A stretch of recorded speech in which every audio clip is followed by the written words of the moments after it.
এটাতে পরিকল্পিত করে, যেটা আমার ব্যক্তিগত ধারণা আমি জানি না, যখন দিল্লিতে ভোট হলো 2020 সালে একটা দাঙ্গা হলো, আসামে একটা দাঙ্গা হলো, সারা ভারতবর্ষে যেখানে এই রাজ্যে যিনি মুখ্যমন্ত্রী আছেন তার সঙ্গে পেরে না উঠে যদি একটা দাঙ্গা বাঁধানো যায় এবং দাঙ্গা বাঁধিয়ে যদি একটা দুটো হিন্দুকে মেরে দেওয়া যায়, এটা আমার ধারণা, তাহলে মুসলমানকে দোষ দেওয়া যাবে।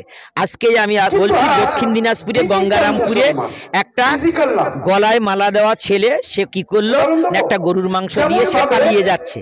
আমরা দেখলাম আজিমগঞ্জে দুটি ছেলে, একটা মদন কুণ্ডু, একটা সাগর দাস, বোমা নিয়ে তারা রেল লাইনে রাখছে। তাহলে এগুলো কি ভুয়ো? এইগুলো যারা করছে তারা প্রকৃতপক্ষে হিন্দু ধর্মের কেউ না। আমার হিন্দু ধর্ম হচ্ছে স্বামী বিবেকানন্দের, কারণ স্বামী বিবেকানন্দ 1893 খ্রিস্টাব্দের 11ই সেপ্টেম্বর তিনি বলেছিলেন sisters and brothers of America. আর স্বামী বিবেকানন্দ বলেছেন সম্প্রদায় থাক, সাম্প্রদায়িকতা যেন না থাকে।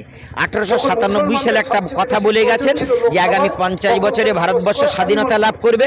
আমরা দেখলাম 1947-এ ভারতবর্ষ স্বাধীনতা লাভ করেছে এবং তিনি বলেছেন ইসলামের দেহ আর বৈদান্তিক মস্তিষ্ক নিয়ে এই ভারত হবে উন্নত।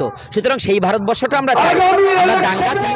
আমি দাঁড়িয়ে আছি একেবারেই ভারতের শেষ সীমান্ত বাংলাদেশ বর্ডার, আর মাত্র 200 মিটার গেলেই বাংলাদেশ বর্ডারের এখানে বিগত কয়েকদিন পূর্বেই যে কেন্দ্রীয় সরকার কালাকানুন আইন নিয়ে এসছে সেই বিল প্রত্যাহারের দাবিতে আজ এই জনসমাবেশ।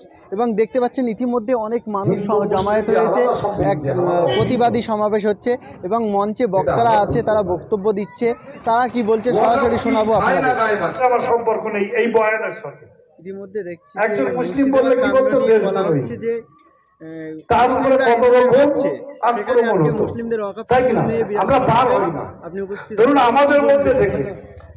মুসলিমরা হিন্দুদের মারছে না হিন্দুরা মুসলমানদের মারছে, সেটা একটা বিতর্কিত ব্যাপার।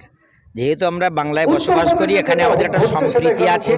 একটা ঘটনা ঘটে গেছে, ঘটনাটা খুবই দুঃখজনক, যারাই করেছে আইন অনুযায়ী শাস্তি পায়। কিন্তু আমার তো মনে হচ্ছে পরিকল্পিতভাবে 7 দিন একই সঙ্গে কি করে দাঙ্গা হতে পারে। আমরা দেখেছিলাম মালেগাঁও দাঙ্গা, গুজরাটের দাঙ্গা দেখেছি, দিল্লির দাঙ্গা দেখেছি, আসামের দাঙ্গা দেখেছি। এখানেও কি সে দাঙ্গা বাঁধিয়ে পশ্চিমবঙ্গটা কেউ কেউ দখল করার চেষ্টা করছে? আর ওয়াকফ আইনটা এক একজন এক এক রকমভাবে ব্যাখ্যা করছে। সুপ্রিম কোর্ট যে ব্যাখ্যাটা দিয়েছে, আমরা ভারত সরকার সেইটাকে মানছি না কেন বুঝতে পারছি না। আর সুপ্রিম কোর্টের উপরে তো আমরা কেউ না, তার যে অবজারভেশন সেটাকে আমি সমর্থন করি এবং আগামী দিনে এই ওয়াকফ সম্পত্তির যে কমিটি, সেই কমিটিটা যাতে মুসলিমদের যেভাবে ছিল সেইভাবে থাকতে পারে, আমার হিন্দুদের কমিটি যেভাবে ছিল সেভাবে থাকতে পারে এবং ভারতবর্ষের সম্প্রীতি থাকতে পারে। এই সম্প্রীতির জন্য আমার আশা। এবং সাংবিধানিক যে সংকট তৈরি হয়েছে, সংবিধান যে ধর্মনিরপেক্ষ রাষ্ট্র বলছে, কিন্তু বারে বারে ভারত সরকার একটা নির্দিষ্ট সম্প্রদায়ের উপরে যে আঘাত করছে, সেই আঘাতটা যাতে না হয় এবং আইনের রাস্তায় চলে। আমরা যেন কেউ আইন হাতে তুলে না নেই, সে যেই হোক না কেন। মুর্শিদাবাদে যারাই অন্যায় করেছে তারা বিচার পারবে, কারণ বর্তমান সরকার পশ্চিমবঙ্গের, তার প্রতি আমাদের আস্থা বিশ্বাস আছে। সেই জন্য আমরা সকলে মিলে সম্প্রীতির বার্তা এখানে যারাই বক্তব্য রাখছে, হিন্দু হোক মুসলমান হোক, সবাই কিন্তু একটা কথা বলছে, আমরা কারো বিরুদ্ধে লড়াই করতে আসিনি, আমাদের দেবত্ব সম্পত্তিকে আমরা রক্ষা করতে এসেছি। তার জন্য আমার নরেন্দ্র মোদী সরকার যখন সরকারে এসেছিল, পদে এসেছিল, তখন কখনো দেখছি নন্দন করে নরেন্দ্র মোদী একটা পার্টির প্রধানমন্ত্রী, পার্টির থেকে জিতেছে, আমি পার্টির কথা বলবো না, কিন্তু আজ পর্যন্ত তিনি যতগুলো কথা বলেছেন বাস্তবে একটা কথা বাস্তবায়িত হয়। উনি মুখে যেটা বলেন কাজে সেটা করেন না। যদি করতেন তাহলে গুজরাট দাঙ্গার বিচার হতো, বিলকিস বানুকে যারা ধর্ষণ করেছিল তার বিচার হতো, মনীষা বাল্মীকিকে যারা ধর্ষণ করেছে তার বিচার হতো, বারাণসীতে যারা ধর্ষণ করেছিল তাদের বিচার হতো। আমরা রাম রহিম সিং ইনসান যে 100 জনকে ধর্ষণ করে খুন করে তাকে ছেড়ে দিত না, চিন্ময় প্রভুকে ছেড়ে দেওয়া হতো না। তাহলে মোদিজি কি করছেন না করছেন সেটা সবাই জানতে পারছে। পার্টিগত ব্যাপারে যখন হবে আমরা নির্দিষ্ট একটা পার্টি করি, কিন্তু এখানে যেহেতু আমাদের ওয়াকফের সঙ্গে আছি, এই জন্য ওই কথাটা বিস্তারিত আলোচনা করব না। উনি যে কথাটা বলেন সেই কথাটা উনি রাখেন।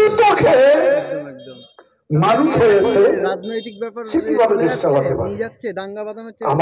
এটাতে পরিকল্পিত করে, যেটা আমার ব্যক্তিগত ধারণা আমি জানি না, যখন দিল্লিতে ভোট হলো 2020 সালে একটা দাঙ্গা হলো, আসামে একটা দাঙ্গা হলো, সারা ভারতবর্ষে যেখানে এই রাজ্যে যিনি মুখ্যমন্ত্রী আছেন তার সঙ্গে পেরে না উঠে যদি একটা দাঙ্গা বাঁধানো যায় এবং দাঙ্গা বাঁধিয়ে যদি একটা দুটো হিন্দুকে মেরে দেওয়া যায়, এটা আমার ধারণা, তাহলে মুসলমানকে দোষ দেওয়া যাবে। আজকে আমি বলছি দক্ষিণ দিনাজপুরে গঙ্গারামপুরে একটা গলায় মালা দেওয়া ছেলে সে কি করলো, একটা গরুর মাংস দিয়ে সে পালিয়ে যাচ্ছে। আমরা দেখলাম আজিমগঞ্জে দুটি ছেলে, একটা মদন কুণ্ডু একটা সাগর দাস, বোমা নিয়ে তারা রেল লাইনে রাখছে। তাহলে এগুলো কি ভুয়ো? এইগুলো যারা করছে তারা প্রকৃতপক্ষে হিন্দু ধর্মের কেউ না। আমার হিন্দু ধর্ম হচ্ছে স্বামী বিবেকানন্দের, কারণ স্বামী বিবেকানন্দ 1893 খ্রিস্টাব্দের 11ই সেপ্টেম্বর তিনি বলেছিলেন sisters and brothers of America. আর স্বামী বিবেকানন্দ বলেছেন সম্প্রদায় থাক, সাম্প্রদায়িকতা যেন না থাকে। 1897 সালে একটা কথা বলে গেছেন যে আগামী 50 বছরে ভারতবর্ষ স্বাধীনতা লাভ করবে। আমরা দেখলাম 1947-এ ভারতবর্ষ স্বাধীনতা লাভ করেছে এবং তিনি বলেছেন ইসলামের দেহ আর বৈদান্তিক মস্তিষ্ক নিয়ে এই ভারত হবে উন্নত। সুতরাং সেই ভারতবর্ষটা আমরা চাই, আমরা দাঙ্গা চাই। রাজ্য সরকার বলছে দিল্লি গিয়ে আন্দোলন 26 পর্যন্ত আন্দোলন এটা যদি একটা সম্প্রদায় করে থাকে, এটা তো গণতান্ত্রিক অধিকার, তারা যদি আন্দোলন করে থাকে গণতান্ত্রিক পদ্ধতি, সেটা বোধহয় ভালো। তুষার মণ্ডল, শিক্ষক, টাকিরাম খ্রিস্টান।